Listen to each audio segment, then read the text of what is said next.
Shalom, queridos, glórias a Deus. Estamos hoje com o Salmo 106, a nossa gratidão ao nosso Deus por estar nos dando essa oportunidade de entrarmos numa nova dimensão de santidade, porque guardar a palavra no coração já evita de pecar. E se evitou de pecar, a santidade está em ação. E o Senhor nosso Deus é santo, santidade é a base do trono dele, e ninguém verá ele sem santidade, então vamos prosseguir guardando a palavra no coração. Hoje, Salmo 106. Salmo 106 trata a infidelidade de Israel a Deus. Este salmo lembra a infidelidade de Israel a Deus, enquanto o Salmo 105 enfatiza a fidelidade de Deus à nação. Embora o povo de Deus tenha se mostrado infiel a ele, ele permaneceu fiel a eles por causa de suas promessas da aliança.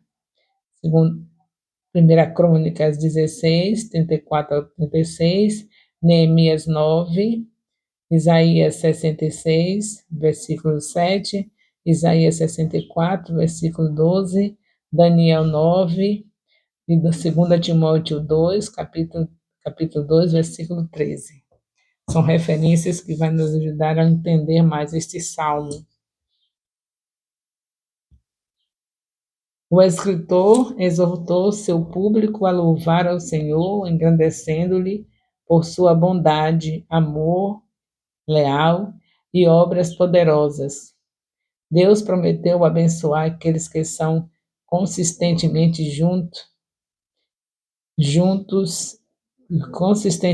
justos e retos. Portanto, o salmista pediu a Deus que o abençoasse com prosperidade, alegria e glória. O salmista confessou que Israel havia sido infiel a Deus. Isso era verdade para a sua geração, assim como para as gerações anteriores, mas esta confissão introduziu uma revisão de iniquidades e maldades específicas. Portanto, os israelitas não aprenderam com as pragas que Deus poderia e cuidaria deles. Consequentemente, quando parecia não haver escapatória no Mar Vermelho, eles reclamaram em vez de confiar e esperar. Êxodo 14, de 11 a 12. No entanto, Jeová os salvou dos soldados egípcios que os perseguiam por causa de sua reputação. Ele os conduziu com segurança e afogou os soldados de Faraó. Êxodo 14, 26 a 30. Essa salvação moveu seu povo a louvá-lo. Êxodo 15. Contudo, o escritor não relatou as rebeliões de Israel no deserto em estrita sequência cronológica, mas sua preocupação era construir de atos de rebeldia menos graves a atos maiores, evidentemente, pelo efeito emocional que isso produziria no leitor. Nos versículos 13 e 15, descrevem a rebelião quando os israelitas exigiram carne e Deus lhe enviou codornizes. Números 11, 4 a 34, versículos 16, 18 lembram a rebelião de Datã e Abirão contra Moisés. Número 16, do versículo Salmos 19 a 23. Esses versículos 19 e 23 deste salmo refere-se ao incidente do bezerro de ouro no Monte Sinai. Êxodo 32. Portanto, sua glória Salmo 106, verso 20, refere-se a Jeová. O primeiro fracasso envolveu as concupiscências da carne e o segundo envolveu o orgulho da vida. O terceiro fracasso, a adoração do bezerro de ouro. Êxodo 32, Deuteronômio 9, versículo 8 a 29. Envolvia a concupiscência dos olhos. Portanto, nos versículos 24 e 27, fala da recusa de Israel de entrar na terra prometida de Cádiz Barneia, quando os espias retornaram e deram seu relatório desanimador. Números 13, de 26 a 32,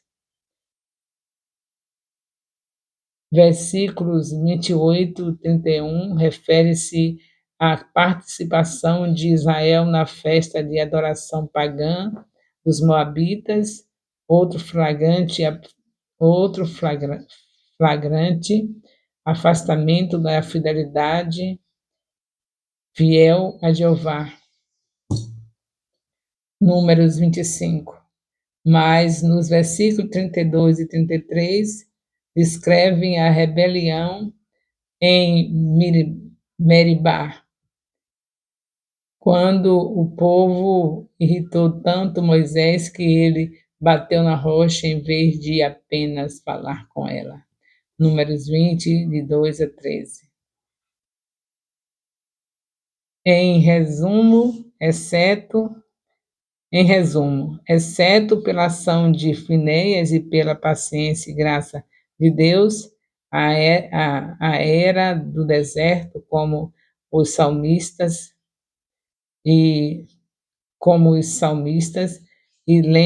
lembram, como o salmista lembram, tem poucas lembranças agradáveis.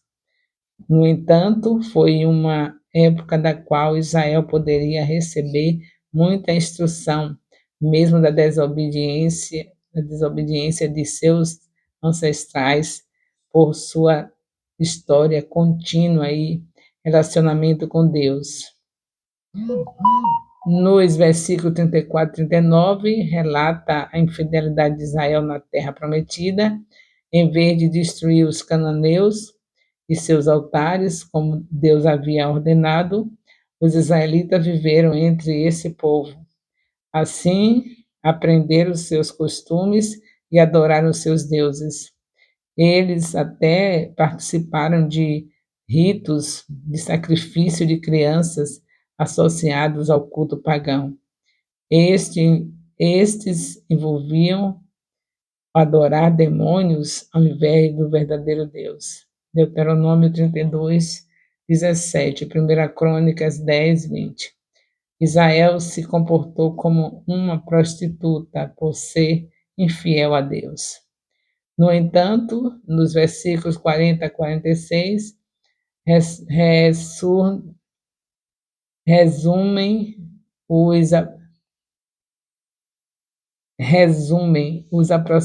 aproximadamente 300 anos da história de Israel, que o livro de Juízes registra, Juízes 2, de 11 a 23. Mas os israelitas afundaram cada vez mais espiritualmente durante esses anos, portanto, foi a fidelidade de Deus, a sua aliança com eles e seu amor leal que levou a ter misericórdia deles repentinamente. Assim, quando clamam a ele os libertou. Juízes 3:15. A verdade dos Salmos. 106, verso 46, permanece documentada na história posterior de Israel. Esdras 9:9, Neemias 2:8, Ester 8, 7 a 12. Assim, essa petição sugere que o salmista viveu e escreveu durante o cativeiro babilônico de Israel.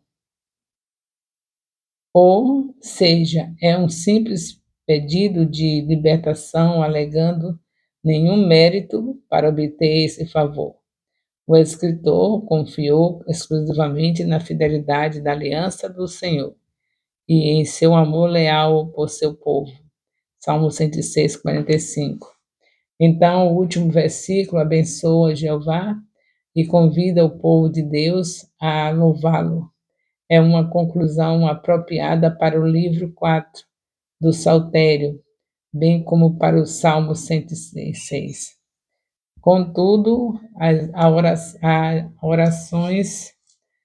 orações de confissão como esta nos ajudam a manter uma dependência realista da graça de Deus. Eles nos lembram que Deus é fiel, mesmo que seu povo não tenha sido. E assim eles encorajam a fidelidade em nós, felizmente, a fidelidade em nós. Felizmente, nós que somos crentes no Novo Testamento, aprendemos com os erros dos israelitas e não repetiremos os mesmos erros. 1 Coríntios 10, 11. Nós vemos aqui mais uma vez a importância de ter o estudo da Bíblia completa. O salmista aqui, ele está relatando tantas coisas que nós já estudamos desde maio de 2023 até hoje. Nós estamos com um estudo semanal de um capítulo junto com nossos discipuladores e dentro da nossa casa com nosso cônjuge, nossos filhos, 3 capítulos por dia. Isso é muito importante. Por que é que o salmista pôde fazer um salmo, que são os cânticos que dedicou a Deus, desse jeito? Mesmo que tenha sido feito no período do cativeiro, tudo indica esse salmo. Então, de qualquer maneira, eles tinham conhecimento das coisas que Deus já tinha feito. É porque eles estudaram, né? Estudavam Pentateuco. Eu já disse a vocês que a Bíblia toda está baseada no Pentateuco. Então, não poupe os seus filhos, não poupe ninguém da sua família de aprender a Bíblia de Gênesis a Apocalipse. Ela é o nosso sustento. A fé vem pelo ouvir e ouvir a palavra. Louvado seja Deus.